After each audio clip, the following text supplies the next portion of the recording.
माता, जिस प्रकार एक बार बाण छूट जाए तो फिर उसे लौटाया नहीं जा सकता, उसी प्रकार महादेव की क्रोधाग्नि को भी लौटाना असंभव है।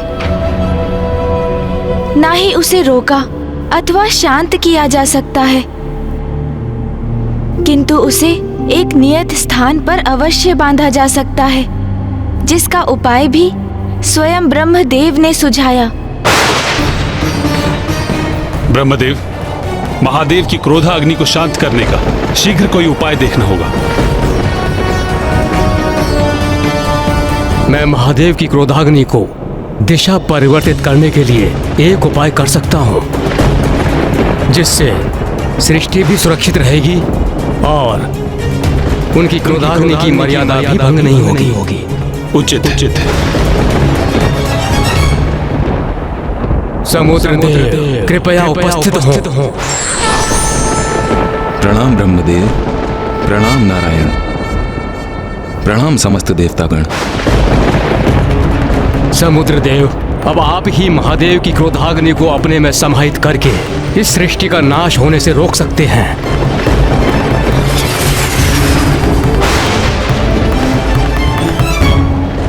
ब्रह्मदेव, आपका आदेश है तो मैं इस क्रोधाग्नि को अपने जल में अवश्य समाहित कर लूंगा, किंतु उसके प्रभाव को शांत करने की क्षमता मेरे जल में नहीं है।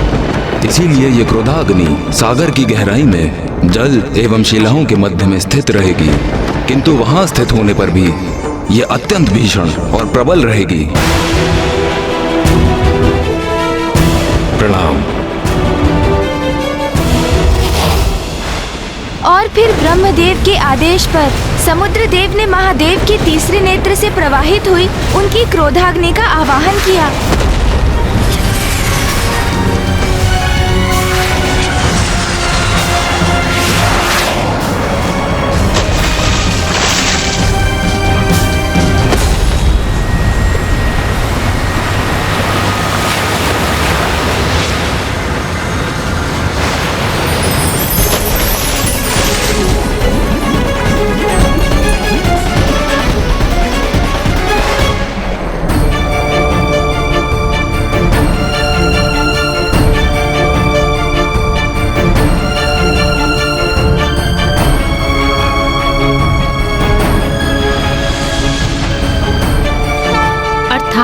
ब्रह्मदेव की युक्ति से और समुद्रदेव द्वारा अपने दायित्व के निर्वहन से सृष्टि की रक्षा हो गई।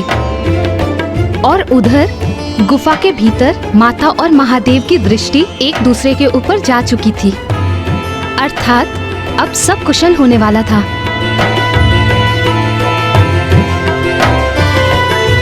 नहीं माता, कुछ भी कुशल नहीं होने जा रहा था, क्योंकि समुद्रदेव ने महादेव की क्रोधाग्नि को एक वडवानल रूप में स्थित कर उसे अपने जल में समाहित अवश्य किया था, किंतु अग्नि उसकी प्रचंडता तो अभी भी शेष थी और उसी की भांति महादेव का क्रोध भी कहाँ शांत हुआ था।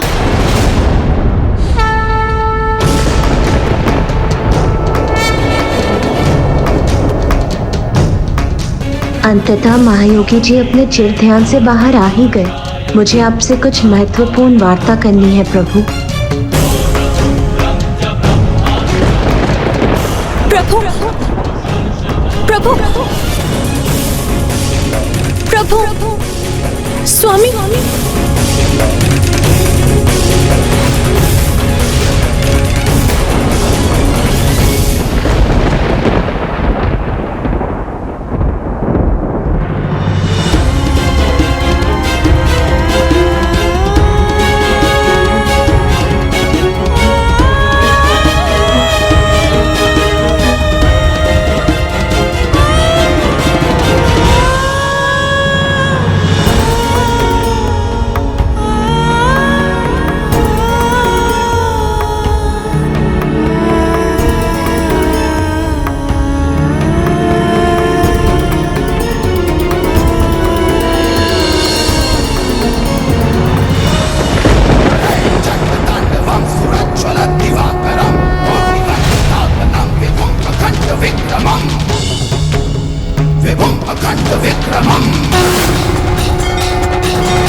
महादेव चले क्यों गए? अब तो उन्होंने माता पार्वती को अवश्य देख लिया होगा। तो इस प्रकार जाने का कारण क्या हो सकता है? उनकी क्रोधाग्नि का प्रभाव भले ही सीमित हो गया है, किंतु उनका क्रोध कामदेव को भस्म करने के पश्चात भी शांत नहीं हुआ है।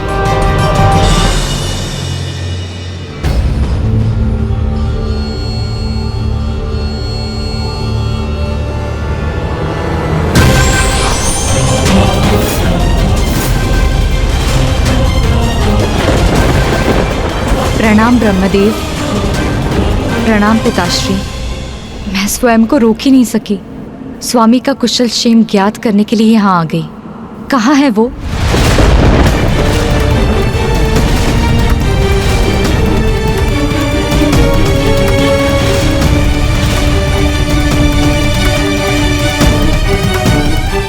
अब सभी इतने शांत क्यों हैं? कुछ कहते क्यों नहीं? स्वामी कहाँ है?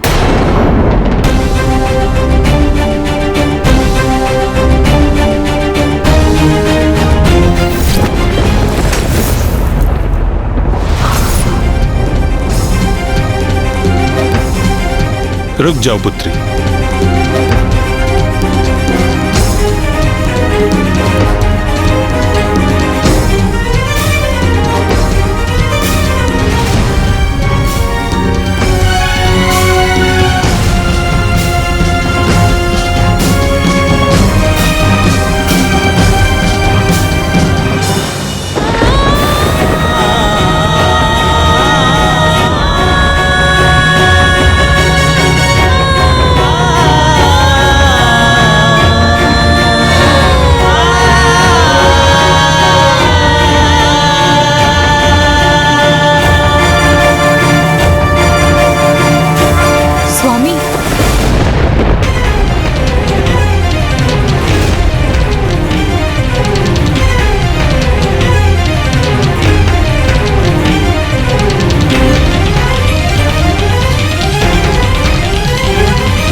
पत्नी की अंतर्दृष्टि उसे उचित संकेत ही देती है।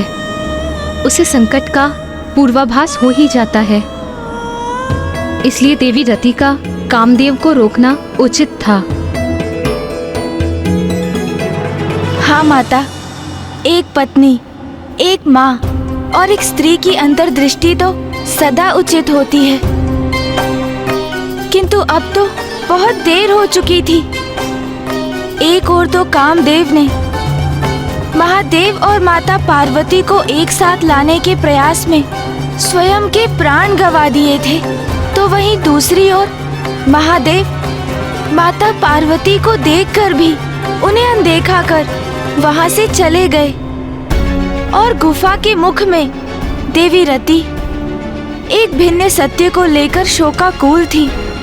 माता के विपरीत उनका संपूर्ण जीवन बिखर चुका था। स्वामी! स्वामी! स्वामी! स्वामी! स्वामी! पुत्री रति, पुत्री। स्वामी, मैंने कहा था आपसे कि मुझे अपशकुन का आभास हो रहा है, परंतु आपने मेरी एक नहीं सुनी। किंतु मुझे आपको यहाँ आने ही नहीं देना चाहिए था।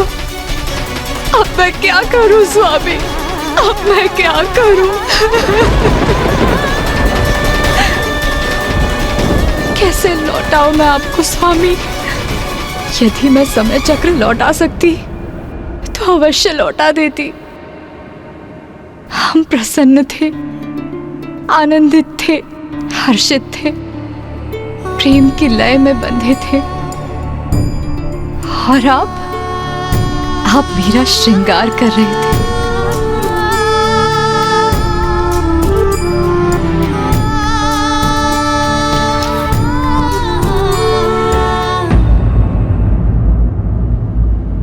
और फिर आगमन हुआ देवराज इंद्र का।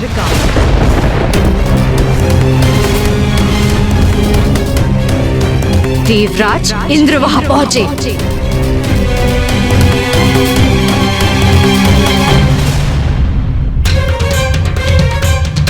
अब आपने अपने नेत्र क्यों झुका लिए हैं देवराज इंद्र? जब आप मेरे पति के पास गुहार लगाने आए थे तब आपके नेत्र नहीं झुके। जब आप मेरे पति के साथ मित्रता की दुहाई दे रहे थे तब भी आपके नेत्र नहीं झुके। जब आपने जगत कल्याण और देवताओं के रक्षा का कारण बताकर मेरे स्वामी को विवश किया था तब भी आपके नेत्र नहीं झुके। तो अब क्यों? किस बात की लज्जा आ रही है आपको? अब आपके नेत्र क्यों झुके हैं? मैं नहीं चाहती थी कि स्वामी यहाँ आए। मैंने बहुत प्रयत्न किया था उन्हें रोकने का, किंतु आपके पास तो सहस्त्रों कारण थे उन्हें मनाने के। क्या कहा था आपने मुझसे कि उन्हें कुछ नहीं होने देंगे, उन्हें सुरक्षित रखेंगे। मेरा विश्वास कीजिए, कामदेव को कोई हानि नहीं होगी। वचन दिया था ना आपने इंद्रदेव, तो क्या हुआ उस वचन का? यहाँ सब देवता सुरक्षित हैं, लेकिन मेरे स्वामी भस्म हो गए। ऐसी सुरक्षा की थी आपने उनकी। आप मेरे पति की मृत्यु का कारण है इंद्रदेव। आप तो देवराज है ना, तो मैं इस बात की साक्षी हूँ कि देवराज के वचन का कोई अर्थ नहीं।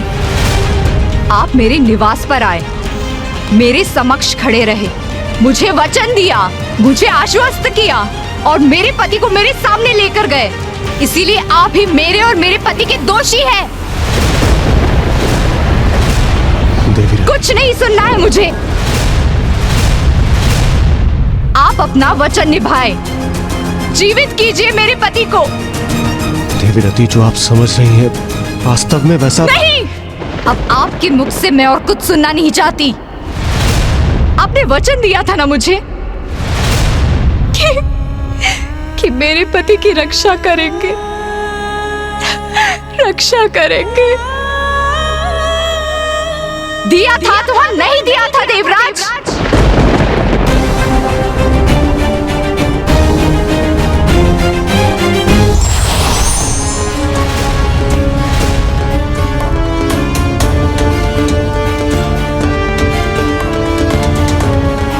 उत्तर दीजिए देवराज इंद्र, मेरी पुत्री आपसे प्रश्न पूछ रही है, उसका उत्तर दीजिए।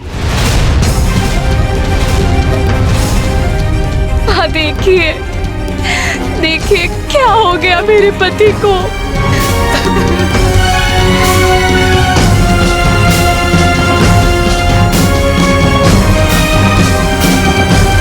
स्वामी, अब आप ही कुछ कीजिए स्वामी।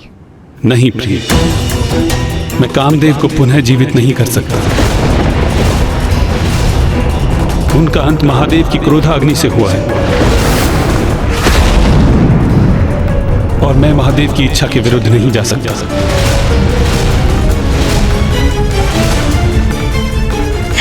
ये कैसा न्याय है पिताश्री?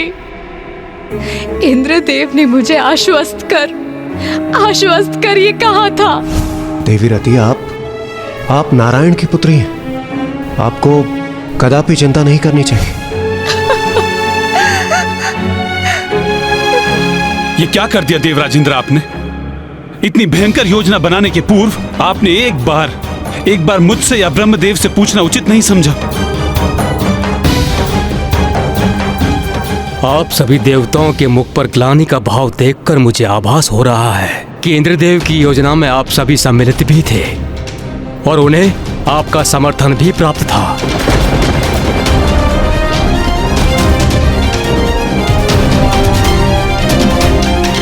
वाह इंद्रदेव वाह! आज तो आपने सभी सीमाओं का उल्लंघन कर दिया।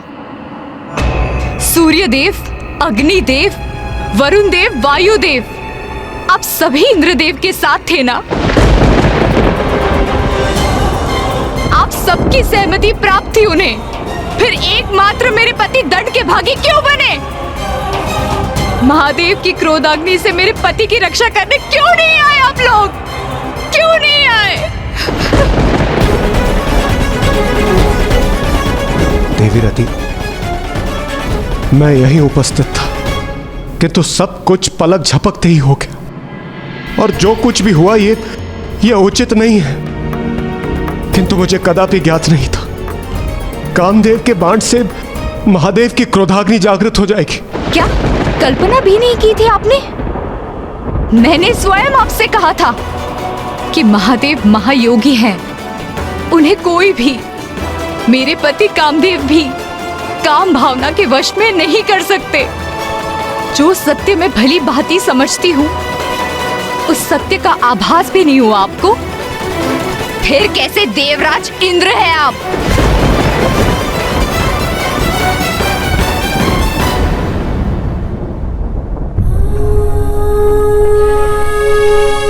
जिनके कण कण में प्रेम का वास था, संसार में प्रेम की रासलीला जागृत किया करते थे।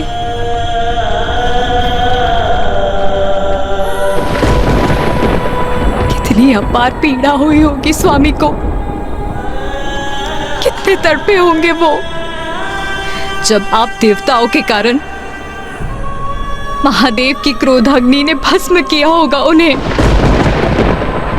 और आप सभी ने तनिक भी इस बात का विचार किया कि कामदेव के बिना रति कैसे जीवित रहेगी, क्या करेगी वो? और क्या आपका ये संसार कामदेव और रति के बिना स्थिर रह सकेगा?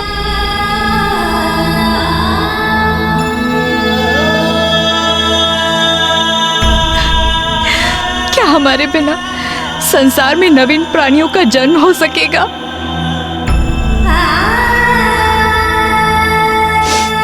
ब्रह्मदेव, आप तो सृष्टि के रचयिता हैं, इसीलिए आप तो अवश्य कुछ करने में सक्षम होंगे। फिर आप कृपा करके मेरे पति को पुनर्जीवित कर दीजिए ब्रह्मदेव, पुनर्जीवित कर दीजिए।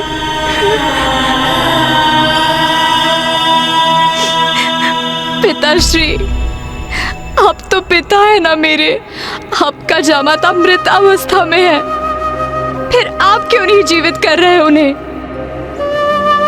क्या आपको आपकी पुत्री का वैधव्य विचलित नहीं कर रहा? आप मुझे विधवा रूप में कैसे देख पा रहे हैं पिताश्री? कैसे देख पा रहे हैं?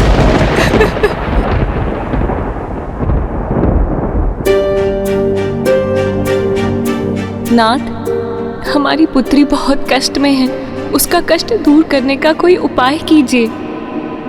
नहीं प्रिय, इसमें मैं सर्वथा असमर्थ हूं।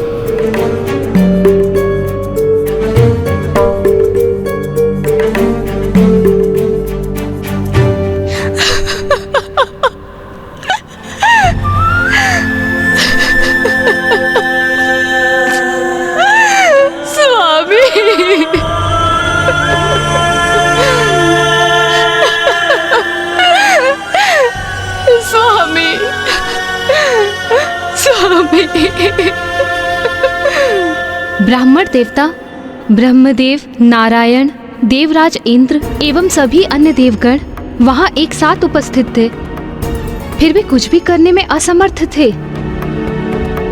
एक पत्नी होने के नाते मैं देवी रति की पीड़ा की कल्पना भी नहीं कर सकती।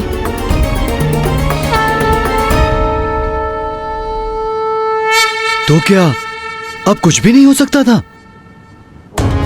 किंतु कामदेव से रहित संसार में तो असंतुलन स्थापित होता ना। जब सर्वत्र निराशा का अंधकार छाया हो, तभी तो भगवान में विश्वास की परीक्षा होती है। और वहां छाए उस अंधकार में भी आशा की एक किरण थी।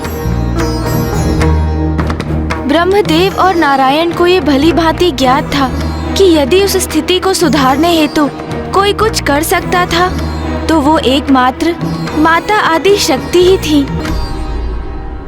अपने आवेश में महादेव गुफा से बाहर निकल गए, किंतु माता वो तो अपने पूर्व काल की स्मृतियों और महादेव के सानिध्य में बिताए गए पलों के विचार में डूबी उस गुफा में ही स्थित थीं। देवी पार्वती, अब समय आ गया है, स्वयं को पहचानिए, क्योंकि अब आगे जो कुछ भी करना है आपको ही करना है।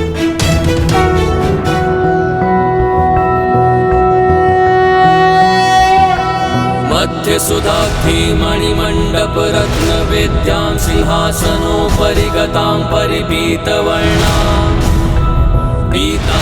मैं तुम्हारी पुत्री बनकर तुम्हारी मनोकामना अवश्य पूर्ण करूंगी।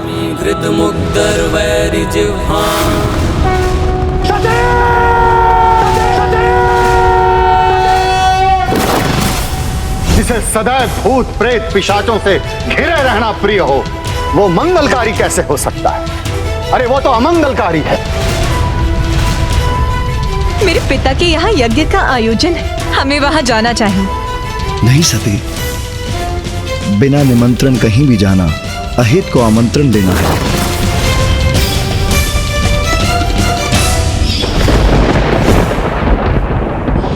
मैं जो तीनों लोकों को नियंत्रित करती हूँ, मैं जिनसे त्रिदेवियों अर्थात देवी लक्ष्मी, सरस्वती और पार्वती की उत्पत्ति हुई है, एकमात्र मैं ही महादेव की पत्नी बनने के योग्य हूँ। मैं आदि शक्ति शैलपुत्री पार्वती के स्वरूप में पुनः जन्म लूंगी।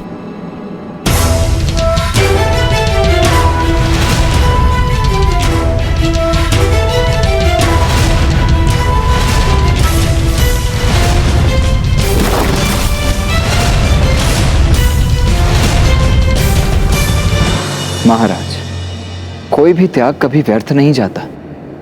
सबसे बड़ी परीक्षा में भी माता और महादेव की कोई ना कोई लीला छिपी ही होती है। और ये अंत कहाँ था? ये तो मात्र एक आरंभ था, क्योंकि अब माता पार्वती को अपने वास्तविक परिचय का आभास हो गया था। उन्हें ज्ञात हो गया था कि वो ही माता आदि शक्ति है, जो समस्त देवताओं को पूर्व से ही ज्ञात था। उस सत्य से अब माता पार्वती का भी परिचय हो ही गया था। किंतु देवता ही नहीं, अट्टासुर के सूचित करने पर तारकासुर अब इस सत्य को लेकर सचेत हो गया था और अब वो किसी प्रकार की असावधानी नहीं करने वाला था।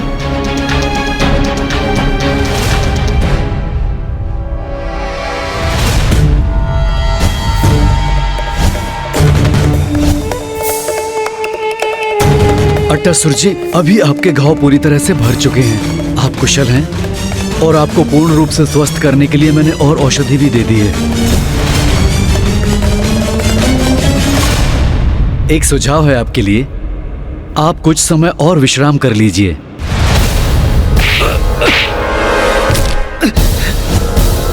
विश्राम? अब तो तभी विश्राम करूंगा जब मेरी मृत्यु होगी।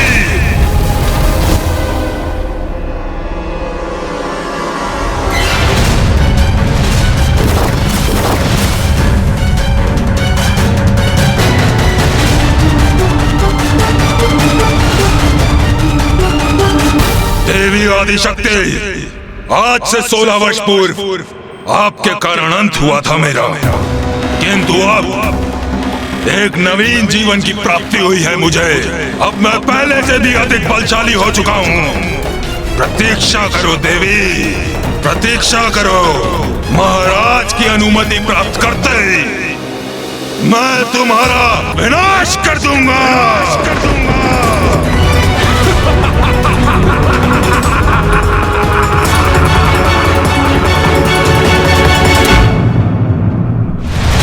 महाराज, अब मैं सर्वथा कुशल हूं और मेरी शक्तियां भी लौट आई हैं।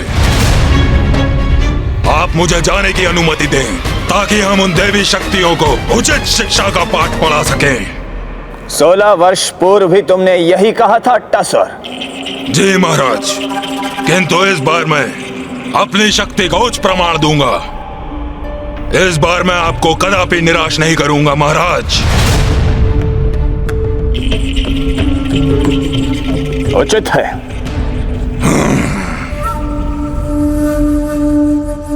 किंतु तुम अकेले नहीं जाओगे अट्टासुर।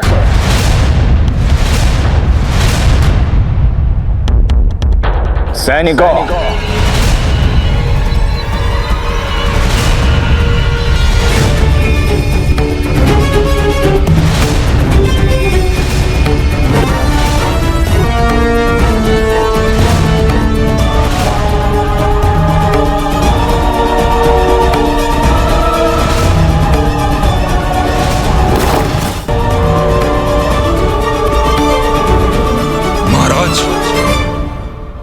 ये क्या है और कौन है इसके भीतर?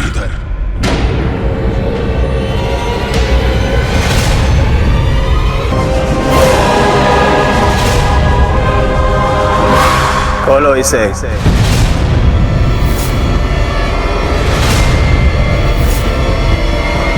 खोलो इस संदूक को।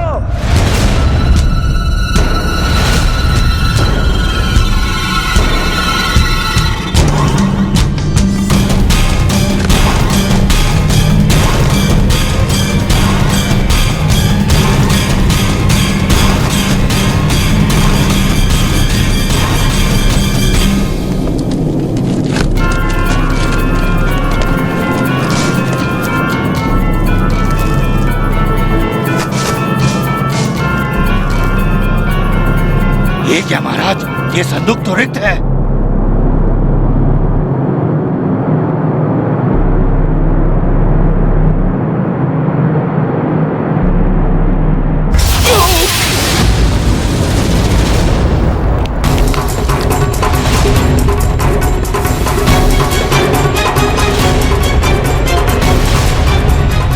ये कौन सी शक्ति थी इसके भीतर जिसने उस सैनिक को ही भीतर खींच लिया और उसे अपना आहार बना लिया?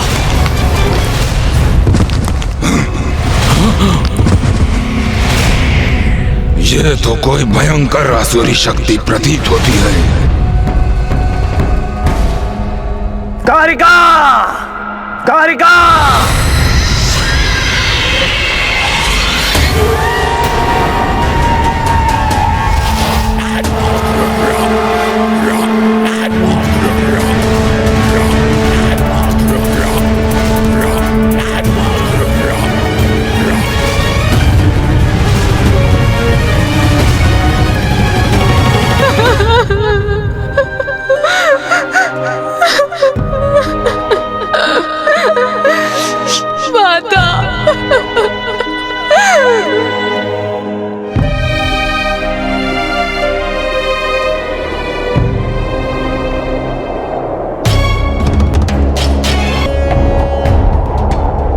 अकस्माती वायु प्रवाह कैसा?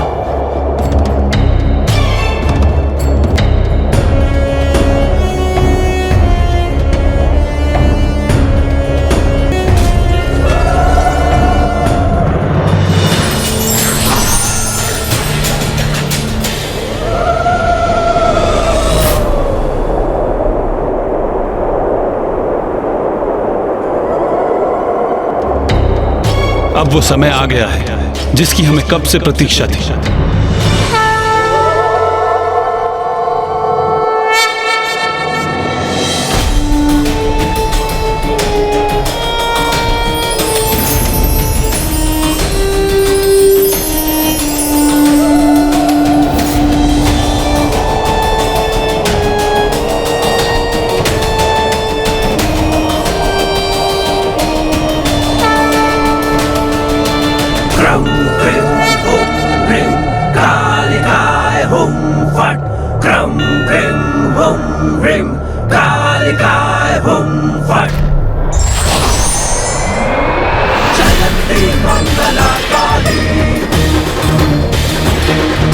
भद्रकाली कपालिनी जयंती मंगला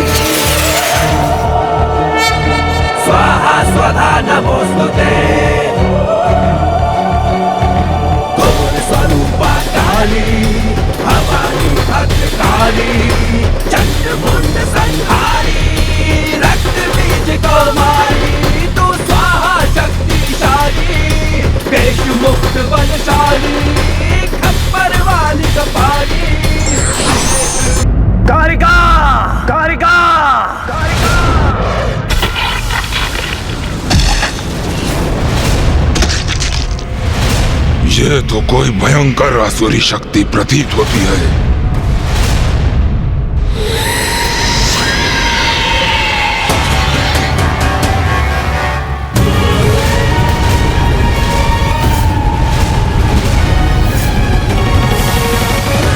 प्रणाम महाराज, आपने मुझे बुलाया?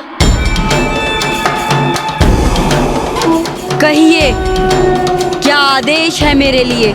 एक अत्यंत महत्वपूर्ण कार्य तुम्हें सौंप रहा हूं मैं कारिका। जाओ, अट्टासुर के साथ जाओ, ढूंढो उस आदि देवी शक्ति को, और यदि अट्टासुर उस देवी का अंत करने में असमर्थ रहा तो तुम इस कार्य को पूर्ण करो।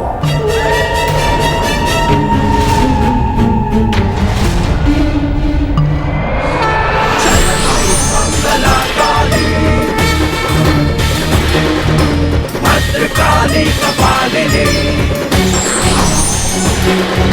शेष मुक्त बलशाली, खप्पर वाली कपाली, त्रिनेत्र महाकाली, त्रिनेत्र महाकाली।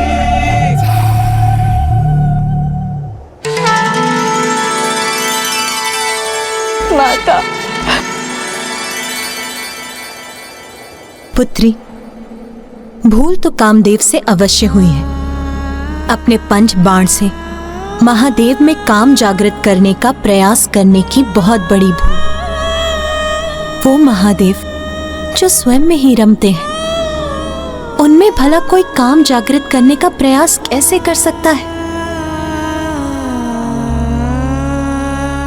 माते, स्वामी से भूल हुई, ये मैं स्वीकार करती हूँ, किंतु उन्होंने जो कुछ भी किया देवराज इंद्र की योजना के अनुसार किया, उनके आदेश पर ही किया। यदि माता का क्रोध जागृत हुआ तो अनर्थ हो जाएगा, क्योंकि उसके पश्चात न मैं देवराज इंद्र रहूंगा और न ही मेरा इंद्रलोक।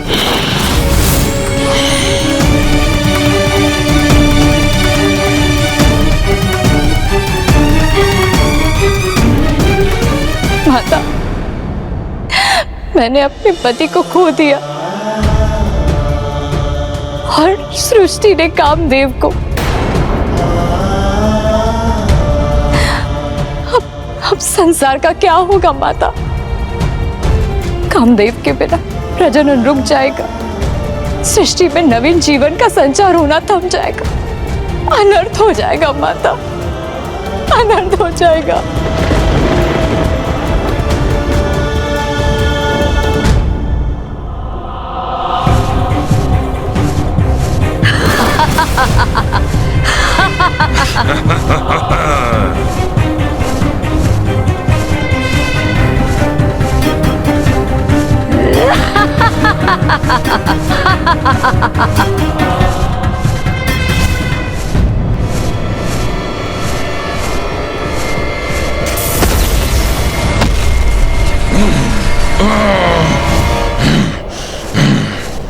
क्या हुआ अट्टासुर?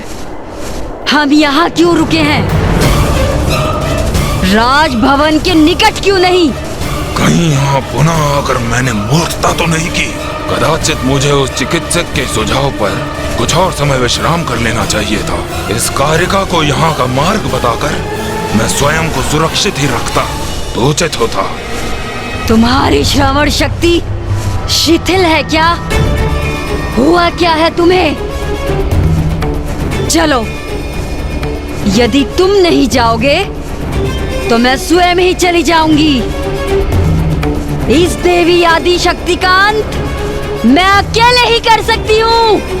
अच्छा, इतना ही विश्वास है स्वयं पर, तो जाओ ना, कौन रोक रहा है तुम्हें? मैं भी तो देखूं कि क्या कर सकती हो तुम।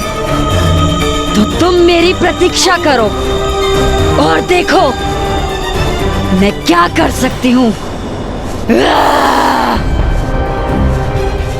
मुझे इससे उचित दूरी पर रहना होगा, जिससे इसका अंत होते देख सकूं।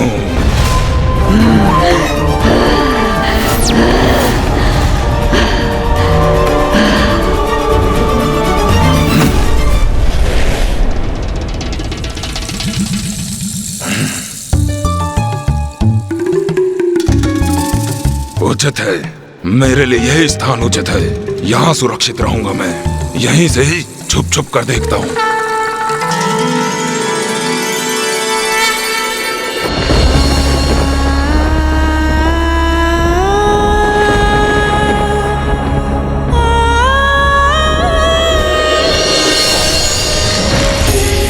सरस्वतीं व्यासं ततो जयमुदीरये।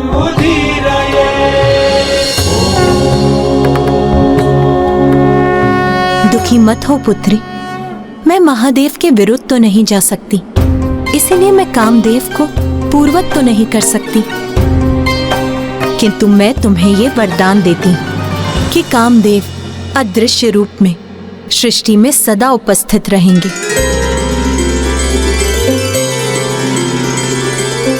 और उनकी पत्नी होने के नाते एकमात्र तुम ही उन्हें देख सकोगी।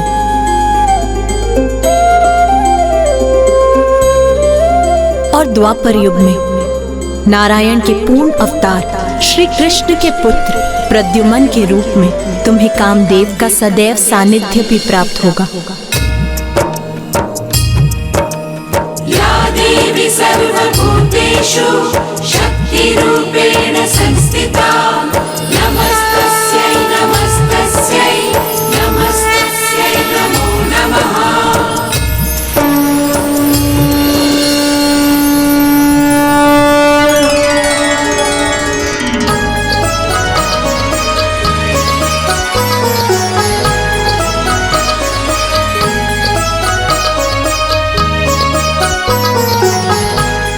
प्रणाम माता।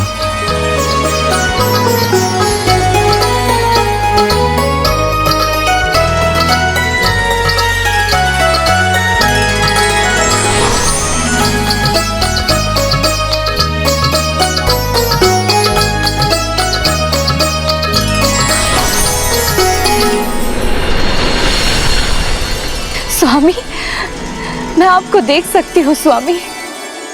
माता ने आपको नया जीवन प्रदान कर दिया स्वामी। धन्यवाद माता।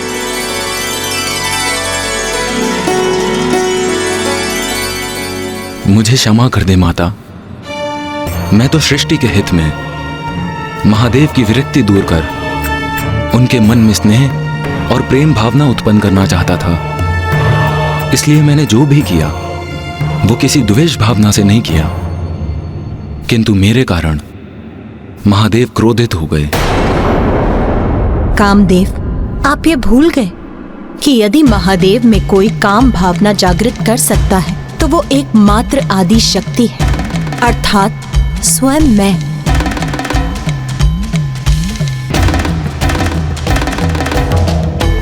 देवी रति,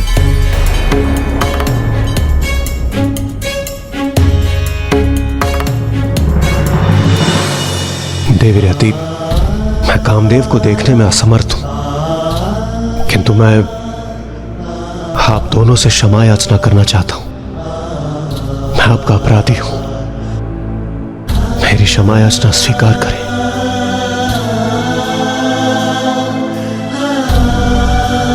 इंद्रदेव, माता आदिशक्ति के आशीर्वाद से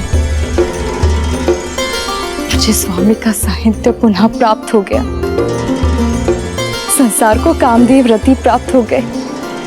माता की कृपा से मुझे मेरे स्वामी प्राप्त हो गए, वो पुनः अस्तित्व में आ गए। इसीलिए मैं अब किसी पर भी क्रोधित नहीं हूँ देवराजेंद्र। अब हमें आज्ञा दीजिए माता।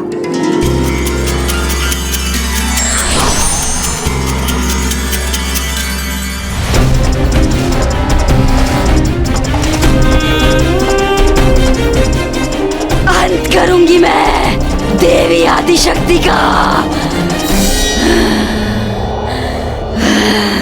वो देवी तो वहां उपस्थित प्रतीत हो रही है। अच्छा ही हुआ, अब मुझे इसका अंत करने के लिए राजभवन में जाने की कोई आवश्यकता नहीं।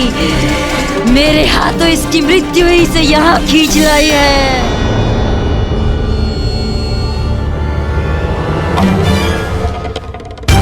कारिका देवी शक्ति का अंत करेगी, फिर मैं उस दुष्ट कारिका का वध कर देवी आदिशक्ति के अंत का श्रेय ले लूंगा।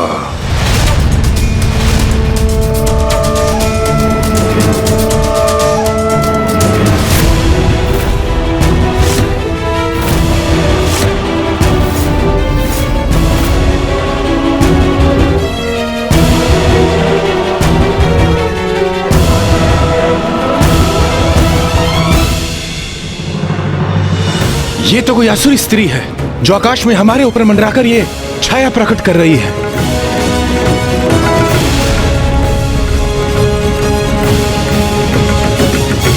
तारकासुर बहुत समय से शांत बैठा था। अब वो अपनी असुरी सेना को भेजकर देवी आदिशक्ति का अहित करना चाहता है।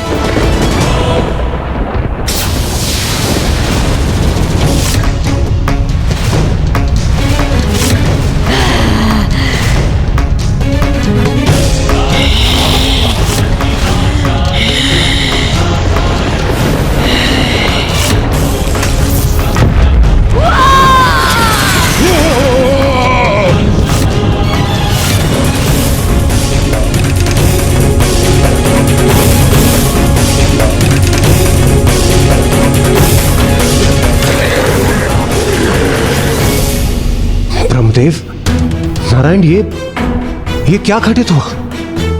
देवराजेंद्र, माता आदिशक्ति को इस असुरी शक्ति का आभास हो गया था और उन्होंने अपने एक हुंकार से समस्त असुरों को छिन्न भिन्न कर दिया। एकमात्र आदिशक्ति ही ऐसा करने में सक्षम है।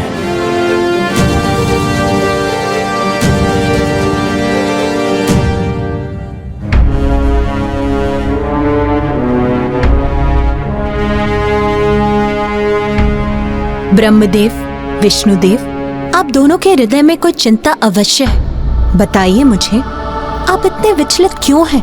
देवी आदिशक्ति, तारकासुर का आतंक बढ़ता ही जा रहा है। उसने स्वर्ग पर भी अपना आधिपत्य स्थापित कर लिया है। यज्ञ में व्यवधान उत्पन्न कर रहा है। निर्दोषों को कष्ट देकर उन्हें व्यथित कर रहा है। तारकासुर का अंत आपके और महादेव के पुत्र के द्वारा ही संभव है। अब एकमात्र आप ही जो महादेव में काम भावना उत्पन्न कर उन्हें विरक्ति के भाव से बाहर ला सकते हैं। इसलिए तारकासुर के अंत के लिए, सृष्टि के हित के लिए आपका और महादेव का विवाह अनिवार्य है।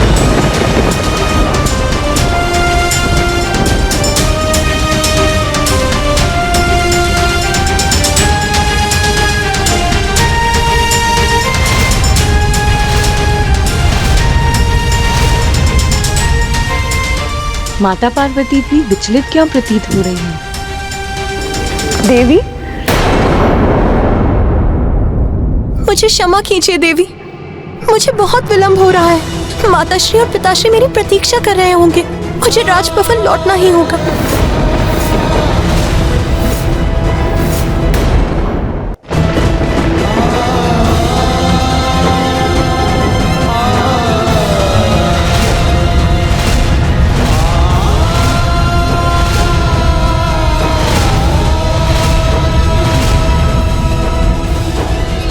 मैं कुछ समझा नहीं। माता पार्वती पुनः महाराज हिमावन की पुत्री के रूप में आ गई, किंतु क्यों? इसका कारण तो स्पष्ट है। एक नारी की गरिमा, उसके संस्कार और सम्मान। अपने पिता महाराज हिमावन की आज्ञा के बिना विवाह तो दूर, माँ कुछ भी नहीं करने वाली थी। माता आपने सर्वथा उचित कहा। माता पार्वती ने महाराज हिमावन की कन्या के रूप में जन्म लिया था,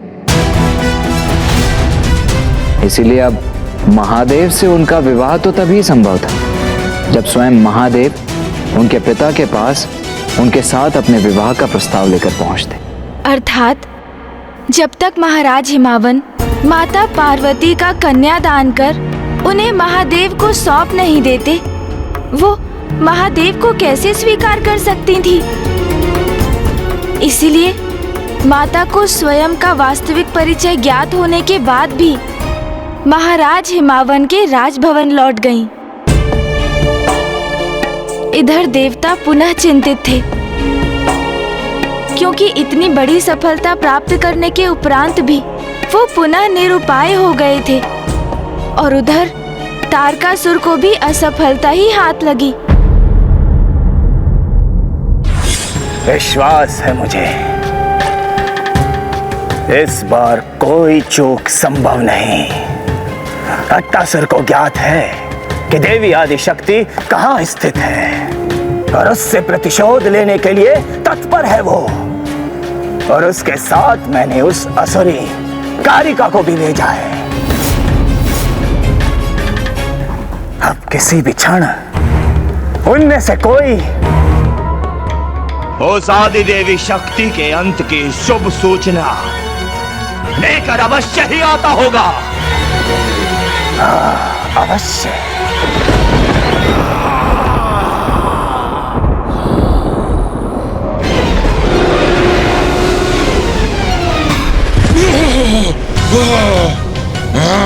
अट्टासुर उन्हें आहत अवस्था में।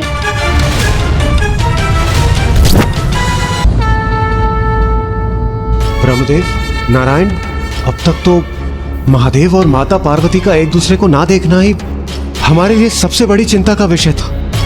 किंतु हमें आशा थी कि दर्शन प्राप्त कर वो एक दूसरे का सानिध्य प्राप्त कर लेंगे, किंतु यहां तो सब कुछ हमारी आशाओं के विपरीत हो रहा है। एक और महादेव माता पार्वती को देखते ही कहीं और प्रस्थान कर गए और माता भी पुनः अपने पिता के घर लौट गई। देवराज, मुझे ज्ञात है आप सभी महादेव और देवी पार्वती की विवाह की प्रतीक्षा बड़ी अधीरता से कर रहे हैं, किंतु आप ये क्यों भूल रहे हैं कि विवाह संबंध स्थापित होना इतना सरल नहीं। विवाह होना इतना सरल नहीं अर्थात? वायुदेव, विवाह संबंध विधि विधान और इस संबंध की मर्यादा हम स्त्रियां ही भली भांति समझ सकती हैं, क्योंकि महादेव और देवी पार्वती की दृष्टि एक दूसरे पर गई अवश्य, किंतु इसका अर्थ ये नहीं कि वो तभी गंधर्व विवाह संपन्न कर लेते। अर्थात माता? विवाह संबंध स्थापित करने हेतु मर्यादा अनुसार सर्वप्रथम वर पक्ष की ओर से कन्या के लिए विवाह का प्रस्ताव आना अनिवार्य होता है। अर्थात देवी पार्वती से विवाह करने हेतु महादेव को अपनी ओर से विवाह का प्रस्ताव देवी पार्वती के पिता महाराज हिमावन तक भिजवाना होगा। किंतु माता, जिस प्रकार क्रोधावेश में महादेव यहाँ से प्रस्थान किए, उससे तो यही प्रतीत होता है कि विवाह में उनकी तनिक भी रुचि नहीं। तो फिर वो विवाह का प्रस्ताव क्यों भेजेंगे? देवी लक्ष्मी, प्रतीत होता है कि हम देवियों को ही देवताओं को सब समझाना होगा। हाँ देवी सरस्वती, इतने दिग्गज, ज्ञानी और शक्तिशाली देवता होकर भी विवाह अर्थात गृहस्थ जीवन के आरंभ की अधूरी ही समझ है इन्हें। देवगण, आप सभी ये क्यों भूल रहे हैं कि महादेव देवी सती को खोने की प्रचंड पीड़ा को सहन करने के उपरांत सभी सांसारिक क्रियाकलापों से विरक्त हो गए हैं, किंतु अब क्षण भर के लिए ही सही महादेव को देवी पार्वती की एक झलक अवश्य प्राप्त हुई थी। तो महादेव के मन में भी देवी पार्वती के लिए प्रबल आकर्षण अवश्य उत्पन्न हुआ होगा। हमें महादेव के मन को टटोलकर बड़ी ही सावधानी और संवेदनशीलता से उन्हें समझाना होगा, अन्यथा उनका कोप जागृत हो सकता है।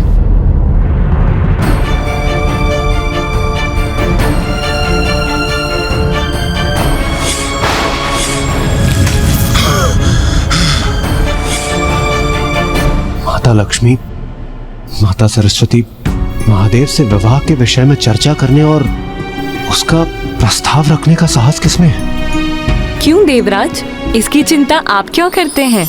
इसके लिए नारायण है ना। मैं?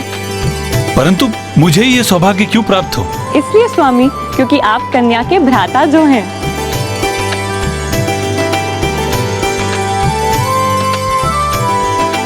उचित है, मुझे ये सौभाग्य स्वीकार है। नाथ, आप तो महादेव के समक्ष जाने के लिए आतुर हो गए, किंतु इसका विचार किया है कि आप उन्हें कहेंगे क्या? इस पर भी तनिक विमर्श कर लीजिए। उचित है प्रिय। महादेव की ओर से महाराज हिमावन के पास देवी आदिशक्ति के विवाह का प्रस्ताव बाद में जाएगा। उसके पूर्व मैं देवी आदिशक्ति के विवाह का ऐसा प्रस्ताव महादेव के पास लेके जाऊंगा जिसे वो अस्वीकार नहीं कर पाएंगे। तो क्या नारायण महादेव के पास ये विवाह प्रस्ताव लेकर पहुंचे? हाँ माँ, और नारायण तो नारायण, और अब तो वो अपनी बहन के विवाह का प्रस्ताव लेकर महादेव के निकट पहुंचे थे। तो महादेव ने श्री हरि नारायण का प्रस्ताव स्वीकार कर लिया? महादेव, मेरी बहन पार्वती, हम उसके विवाह का प्रस्ताव लेके आपके पास आए।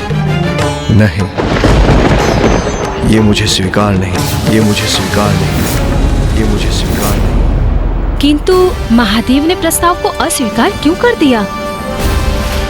माता को स्वयं के ब्रह्मचारिणी रूप के सत्य को भी अभी सिद्ध करना शेष था।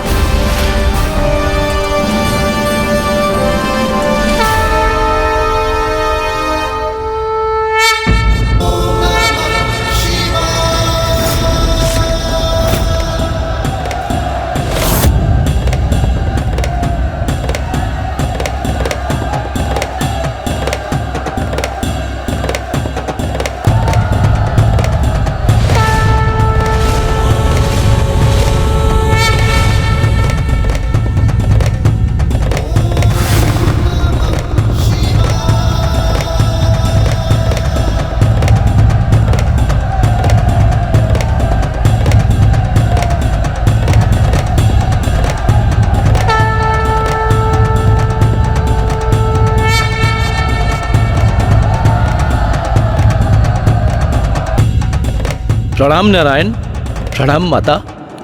आप दोनों यहाँ इस प्रकार? हाँ नंदी जी, हम महादेव से भेंट करने आए। उनसे एक विशेष कार्य है एक विशेष संदेश देना है उन्हें। प्रभु, माता महादेव एक दीर्घ अवधि के उपरांत जब यहाँ लौटे तो अत्यंत आवेश में थे और यहाँ आते ही वो गहन ध्यान में लीन हो गए हैं। कोई बात नहीं नंदी जी, हम एक अति विशेष कार्य से आए हैं। आप चिंतित न हो, मुझे पूर्ण विश्वास है कि महादेव हमें देख के अत्यंत प्रसन्न होंगे। चलिए देवी लक्ष्मी।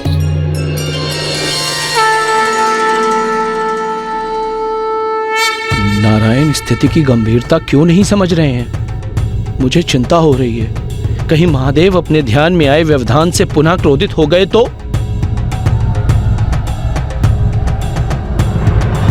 प्रभु नारायण, मुझे क्षमा करें, मैं छोटे मुंह बड़ी बात कह रहा हूं, किंतु महादेव को इस समय इतनी ध्वनि भाएगी नहीं। प्रभु, मेरा तात्पर्य है कि यदि इनका मृदन वादन इतना आवश्यक है तो ये अवश्य करें, किंतु उसकी ध्वनि तो कम कर सकते हैं ना? नारायण और माता लक्ष्मी ने तो मेरे निवेदन को जैसे अनसुना कर दिया। कहीं अब कोई भीषण अनर्थ तो घटित नहीं होने वाला है यहाँ?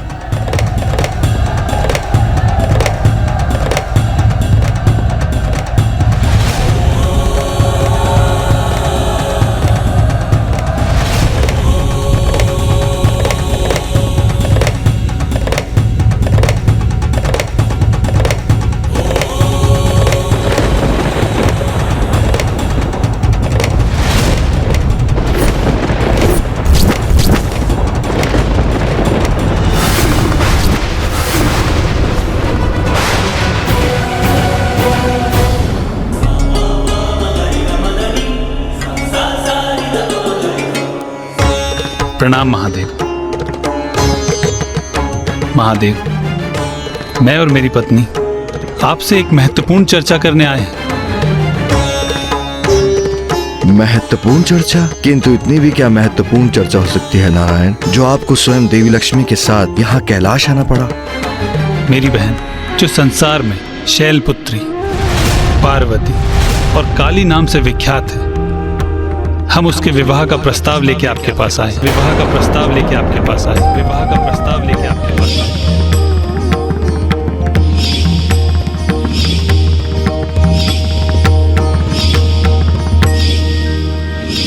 मेरी बहन पार्वती जो मेरे ही अंश हिमालय पर्वत के अधिपति महाराज हिमावन की इकलौती पुत्री है, और अपने राजभवन में संपूर्ण सुख सुविधाओं के साथ पली बढ़ी।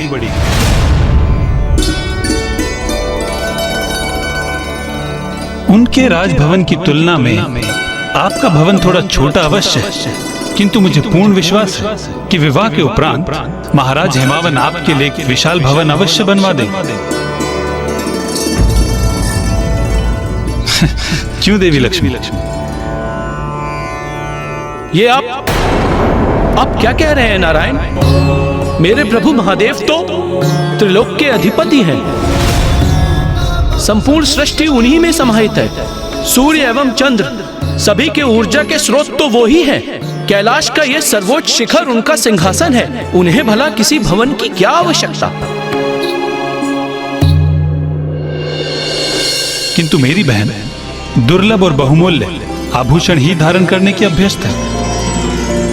इसलिए हम शगुन स्वरूप महादेव के लिए स्वर्ण, हीरे एवं अन्य आभूषण लेकर आए हैं।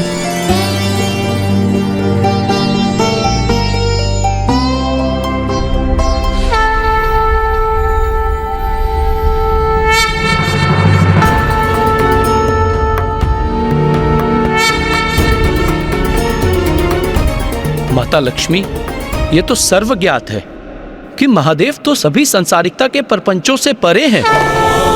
उन्हें इन बहुमूल्य वस्तुओं का कोई मोह नहीं। मेरे महादेव तो मात्र भस्म में रमते हैं। किंतु मेरी बहन सर्वगुण संपन्न है, अद्भुत सौंदर्य है उनका। और महादेव जगत पिता है, त्रिकालदर्शी, परम ब्रह्म है। अब बस भी कीजिए नाथ। मुझे ज्ञात है कि आपको अपनी बहन पार्वती पर बहुत गर्व है। आप यहाँ उनका प्रस्ताव लेकर आए हैं, तो उनकी इतनी प्रशंसा करना तो स्वाभाविक है।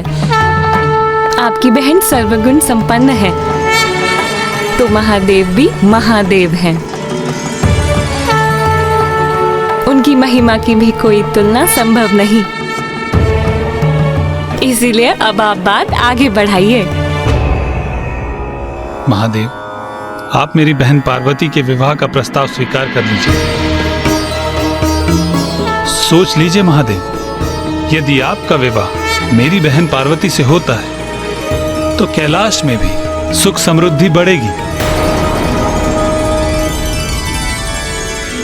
नारायण, आप कदाचित भूल रहे हैं, पार्वती आपकी इकलौती बहन और महाराज हिमावन की इकलौती पुत्री होगी, किंतु वो मेरी शक्ति, धन, समृद्धि, भवन, आभूषण इत्यादि से आप मेरी आदि शक्ति का संबंध जोड़ रहे हैं। किंतु कदाचित आप भूल रहे हैं कि सृष्टि में जो कुछ भी है और जो कुछ भी होगा वो तो स्वयं उन्हीं का साकार रूप है। दिव्यता की ये मूर्त रूप है, जगत जननी है, प्रकृति है, समस्त ऊर्जा की स्रोत है। वो है तो मैं हूं, क्योंकि शक्ति रहित शिव तो शव है, शव।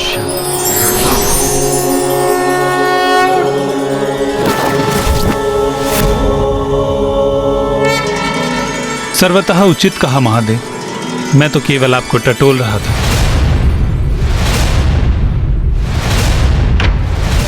क्योंकि जब आपने बहन पार्वती को देखा तो बिना कोई प्रतिक्रिया दिए आप गुफा से प्रस्थान कर गए। तो हमें आभास हुआ कि शायद आप अभी भी विरक्ति की अवस्था में हैं। किंतु अब आपके इस कथन से हमें ज्ञात हो गया है कि देवी पार्वती आपके कण कण में बसती हैं। आप उनसे विलग नहीं। तो हम इसे आपकी स्वीकृति समझे। महादेव, देवी पार्वती से विवाह का प्रस्ताव स्वीकार कर लीजिए।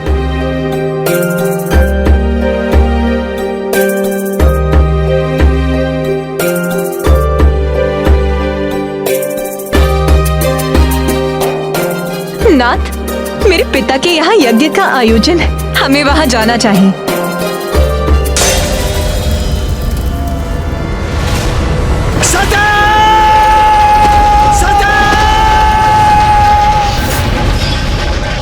किंतु नारायण, यदि पुनः वही हुआ जो पूर्व में हुआ था, तो क्या पुनः मैं उस असहनीय वेदना को सह सकूंगा?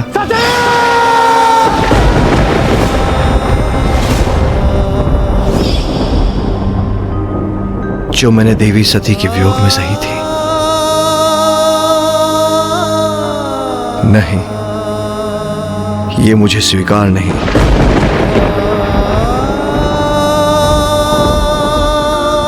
उससे तो उत्तम यही है कि मैं इसी प्रकार अपने ध्यान में लीन रहूं। और आपने अपनी बहन के सभी गुण तो गिना दिए, किंतु उनके दोष, उसका उल्लेख नहीं किया आपने। उस समय जब राजा प्रजापति दक्ष की पुत्री के रूप में प्रकट हुई थी, कितना हठ था उनके स्वभाव में। मेरे उचित सुझाव को अनसुना कर दिया था। सती, यदि तुम जाने का निर्णय ले ही चुकी हो तो मैं तुम्हें रोकूंगा नहीं, किंतु इसके बाद भी मैं कदापि तुम्हारे साथ नहीं जाऊंगा। अभी आप ही ने कहा कि हठ उचित नहीं, और अब आप ही अपने हठ पर अडिग हैं। उचित है फिर, मैं आपकी पत्नी अवश्य हूं, किंतु मैं अपने पिता की पुत्री भी हूं, इसीलिए मैं वहां अवश्य जाऊंगी। इसका कितना भीषण परिणाम हुआ था। उन्होंने आत्मदाह कर लिया, और मैं तभी से उस विरह की अग्नि में झुलस रहा हूं। इसलिए अब जब वो देवी शैलपुत्री का रूप धारण कर प्रकट हुई है और उनके स्वभाव के हट के कारण उन्होंने समय आने पर मेरे शब्दों का सम्मान नहीं किया, तो फिर कहीं मेरा दुख संसार की क्षति का कारण न बन जाए। किंतु महादेव, अपनी बहन के मृत शरीर के 51 अंशों में विभाजन करना मेरे लिए भी सरल नहीं था।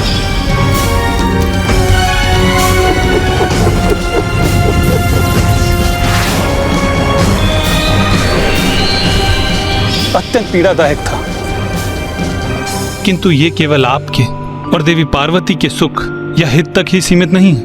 जगत पिता हैं आप, आपके कर्तव्य व्यक्तिगत स्वार्थ से कहीं अधिक महत्वपूर्ण है, और आपके विवाह से संसार का कल्याण भी जुड़ा है, क्योंकि तारकासुर का अंत एकमात्र आपकी संतान के द्वारा ही संभव है।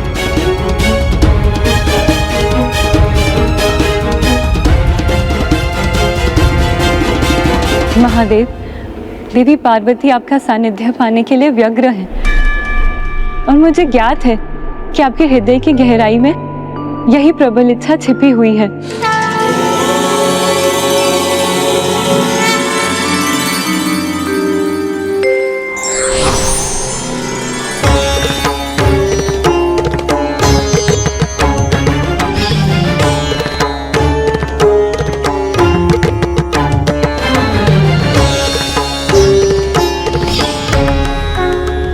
मेरी विनती स्वीकार कीजिए महादेव, देवी पार्वती से विवाह का प्रस्ताव स्वीकार कीजिए।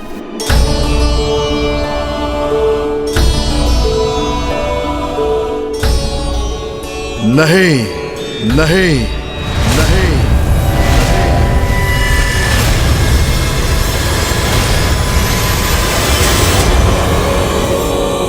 किंतु क्यों महादेव?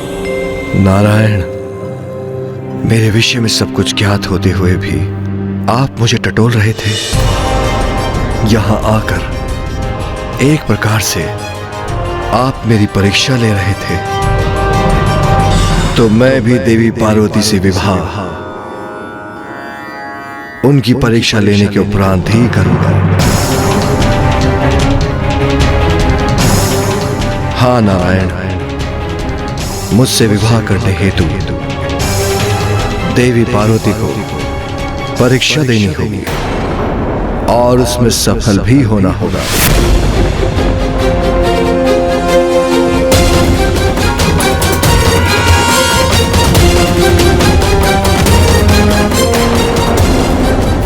महादेव माता पार्वती की परीक्षा लेना चाहते थे, किंतु क्यों?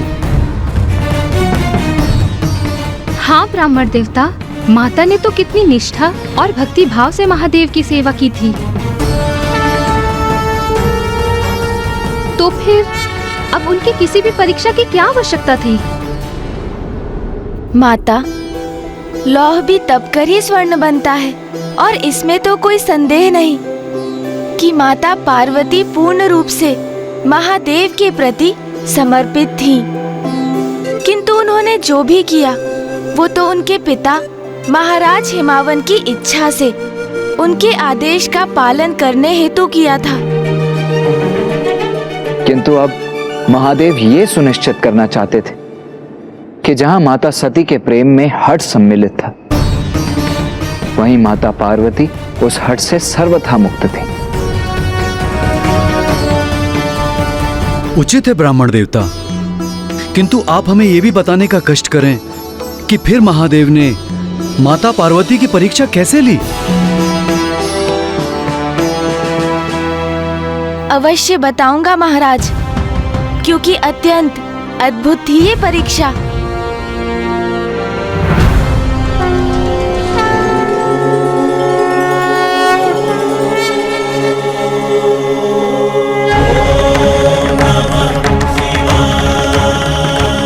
पार्वती, मैं तुम्हारी परीक्षा लेने आ रहा हूं।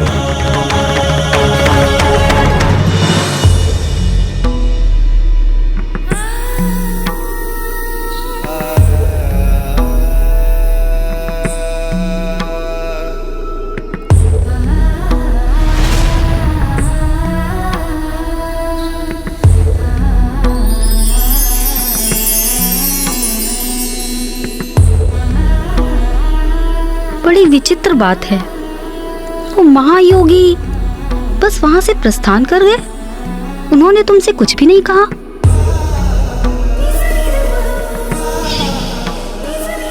प्रभु, प्रभु, नहीं, उन्होंने तो मुझसे एक शब्द भी नहीं कहा।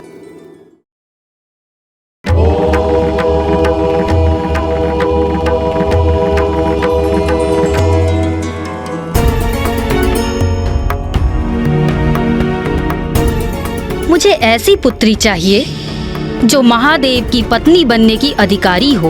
मैं तुम्हारी पुत्री बनकर तुम्हारी मनोकामना अवश्य पूर्ण करूंगी। तथास्तु। स्वामी, मैं आपकी चिंता समझ सकती हूँ, किंतु देवी मैना, अब हमारी पुत्री काली 16 वर्ष की हो गई है। मां आदि शक्ति ने पार्वती के जन्म से पूर्व वरदान दिया था कि हमारी पुत्री का जन्म महादेव से विवाह करने के लिए हुआ है। इसीलिए सेवा भाव को और भी प्रखर करने हेतु मैंने उसे महायोगी जी के पास सेवा करने के लिए भी भेजा था, किंतु महायोगी भी अचानक कहीं चले गए हैं। स्वामी, पुत्री की चिंता तो माँ को सदैव ही रहती है, किंतु पुत्री का मोह भी तो माँ को नहीं छोड़ता। इसलिए अब मैं पुत्री पार्वती के विवाह में इतनी शीघ्रता नहीं चाहती, विशेष रूप से तब जब उसका विवाह किसी ऐसे व्यक्ति के साथ होने वाला हो जिससे हम भली भांति परिचित भी नहीं। ये आप क्या कह रही हैं देवी मैना? महादेव से उसका विवाह नियति है उसकी, नियति है उसकी, किंतु ज्ञात नहीं है महादेव अचानक कहां चले गए हैं। उन्हें कहां ढूंढूं मैं? कब और कैसे उनका सानिध्य प्राप्त होगा हमारी पुत्री को? पार्वती, मैं तुम्हारी परीक्षा लेने आ रहा हूँ।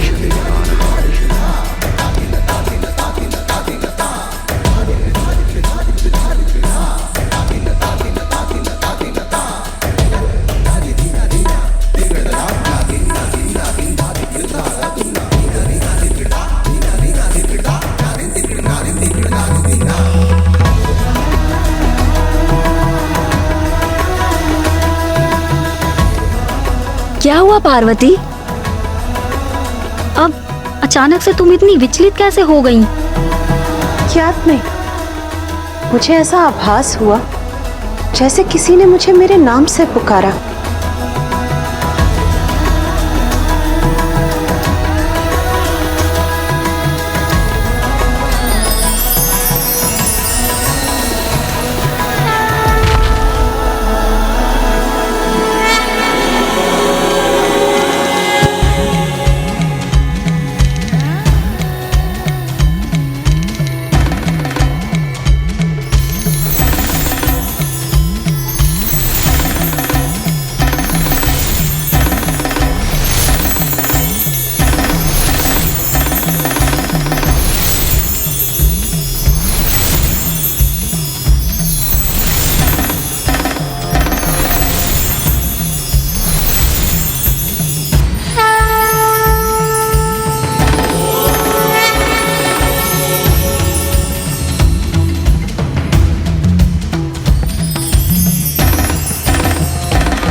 सर्वशक्तिमान होते हुए भी ईश्वर सरल मार्ग नहीं चुनते, अपितु परीक्षा का मार्ग अपनाकर सभी को संदेश देते हैं कि जीवन में कुछ भी सरलता से प्राप्त नहीं